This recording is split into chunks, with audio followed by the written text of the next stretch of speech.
You could spend a lifetime reading dense psychology books, right? But what if there were simple, effective tricks you could start using today? Well, that's exactly what we're going to dive into. The practical, everyday psychological hacks that actually work. You know that feeling, right? You walk away from a conversation totally confused, or you just wish you knew what to say to connect with someone. It really does feel like everyone else got the instruction manual and you didn't. So today, we're going to piece together a part of that manual. We're going to follow a character named Alex, who's pretty much just like you and me, trying to figure out all these social dynamics. Let's see how Alex learns to tackle these situations one simple trick at a time. All right, Act 1. Alex's journey starts at a new job. And as we all know, first impressions are everything. So, what's the first move to build a good connection from day one?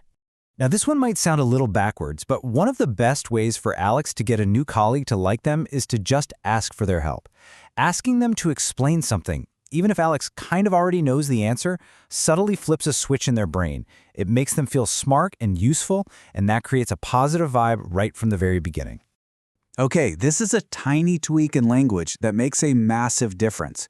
When Alex needs a favor, asking, "Could you?" is heard by our brains as, well, just a theoretical question. The other person thinks, "Yeah, I could do that," but there's no real commitment. But when Alex says, "Please call the neighbors," it's direct. It's a clear, polite request that prompts action. So Alex is learning a key lesson here. Clarity is a form of kindness. Being direct isn't about being rude, it's about making sure there's no confusion, and that's how you build trust and actually get things done. So imagine Alex is in a meeting, pitching an idea. As they ask a question they want a yes to, they start nodding just a little bit. It's this powerful, nonverbal cue that encourages agreement. And even in a normal chat, a slight nod here and there shows you're listening, which makes the other person feel valued and keeps them way more engaged. It's a silent superpower. All right, so Alex has nailed the first impressions. Easy enough. But now things start to get a little bit trickier. We're moving on to handling difficult people, tense moments, and conversations that require, a bit more skill. So picture this. Alex is talking to a coworker who's being super vague, not really giving a straight answer. Instead of pushing for more, Alex tries something different. They just stop talking, but keep friendly eye contact. That silence, it creates a vacuum. It gets uncomfortable, and most people have this deep-seated urge to fill that silence. And often, they end up spilling the exact information Alex was looking for. Okay, sooner or later, we all find ourselves in a heated argument. Alex learns this super effective three-step method to de-escalate things. First, just kill him with kindness. A genuine compliment can totally change the energy.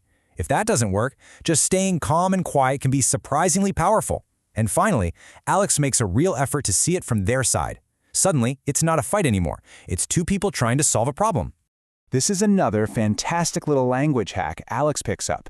Instead of saying, "You did this wrong," which instantly puts someone on the defensive, Alex learns to just state the fact passively. The window was left open. It's just an observation. It addresses the issue without pointing a finger, which makes people way more receptive to fixing it. All right, so this one's a bit of a power move. Let's say Alex is in a situation where they need to command a bit more authority or make someone who's being aggressive feel, well, a little off balance. Looking right at the middle of their forehead while they talk does the trick. It creates this intense feeling of being analyzed, and it can be incredibly effective at unsettling someone. Okay, Alex is getting pretty good at this. They've handled first impressions and tough conversations. Now it's time for the masterclass, the subtle art of influence. This isn't just about getting along. It's about gently motivating people and shaping outcomes. This one is just pure, beautiful reverse psychology. Instead of telling someone to do something, Alex just casually plants a seed of doubt. Something like, you probably wouldn't be able to get this done by tonight. What happens? That little challenge ignites something in most people. They have this deep-seated need to prove you wrong, and they'll often work twice as hard to do it. The procrastinator. Instead of dropping a massive task on a teammate and overwhelming them, Alex learns to break it down. Hey, just start with this one small part. It feels easy, doable, and once that's done, a little positive feedback and the next small step keeps the momentum going. You're not building a wall for them to climb, you're laying down a path, one stone at a time. Here's a classic from the negotiation playbook. Whether Alex is negotiating a salary or buying a car, if the offer is okay, but not great, they learn to just show a hint of disappointment. A little pause, maybe a small frown. It sends a powerful signal that you were expecting more, and it often prompts the other side to improve their offer before you even say a word. So far, this whole journey has been about Alex understanding other people. But the final act, and honestly the most crucial one, is about mastering Alex's own mind. Because real social confidence starts from the inside out. We all know this feeling. The alarm goes off, and your bed has suddenly developed its own gravitational pull. Well, Alex learns this bizarre but shockingly effective trick to fight it. Now, it sounds completely ridiculous, but trust me on this. That's right. You just sit bolt upright, clench your fists, and yell, "Goal!" or "Yes!" with some real energy. The physical act itself sends a jolt to your system. It's like using your body to hack your brain, telling it, "Nope, we're not tired, we're energized, and we're ready to go." It totally changes the tone of your morning. And what about that little pang of anxiety you get on your way to work? Wait, did I lock the front door? Alex discovers a totally foolproof way to shut down that nagging thought for good. Here's the secret. You have to link a boring, automatic action to something absolutely bizarre. So as Alex locks the door, they say something ridiculous out loud, like, "Oppressive crab." Later, when their brain asks, "Did I lock the door?" they won't remember the boring action of turning a key, but they will remember yelling about a crab. The weird memory confirms the action happened. And finally, 2 killer mind hacks. If Alex gets a terrible night's sleep, they can actually improve their performance just by telling themselves with conviction, "You know what? I feel great. I slept fine." It's like the placebo effect on steroids.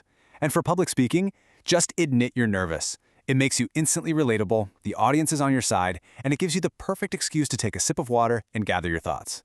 So Alex's journey shows us that social mastery isn't some dark art of manipulation. It's really just about understanding how people tick, and that includes yourself. These are all just tools for your toolbox. So the only real question is, which one are you going to try first?